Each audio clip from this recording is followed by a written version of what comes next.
പോലീസിന് നേരെ കത്തിവീശി ഭീകരാന്തരീക്ഷം സൃഷ്ടിച്ച കേസിൽ കാപ്പ പ്രതിയടക്കം 3 പേരെ ഗുരുവായൂർ പോലീസ് അറസ്റ്റ് ചെയ്തു.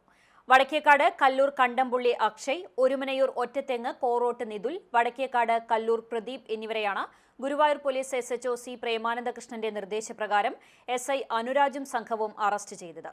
3 പേരും ബൈക്കിൽ അപകടകരമായ രീതിയിൽ അഭ്യാസ പ്രകടനം നടത്തുന്നത് കണ്ട പോലീസുകാരൻ ചോദ്യം ചെയ്തപ്പോഴാണ് ഇവർ കത്തികാട്ടി ഭീഷണിപ്പെടുത്തിയത്. തുടർന്ന് വാഹനത്തിന്റെ നമ്പർ കേന്ദ്രീകരിച്ച് നടത്തിയ അന്വേഷണത്തിൽ അഞ്ഞൂർ നമ്പീശൻപടിയിൽ നിന്നാണ് പോലീസ് ഇവരെ അറസ്റ്റ് ചെയ്തത്.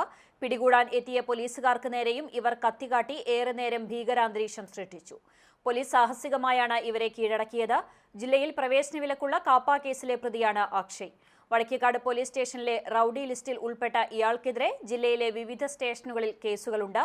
നിരവധി ക്രിമിനൽ കേസുകളിൽ പ്രതിയായ നിതുലും ചാവക്കാട് പോലീസ് സ്റ്റേഷനിലെ റൌഡി ലിസ്റ്റിൽ ഉൾപ്പെട്ടിട്ടുണ്ട്. കോടതിയിൽ ഹാജരാക്കിയ 3 പേരെയും റിമാൻഡ് ചെയ്തു.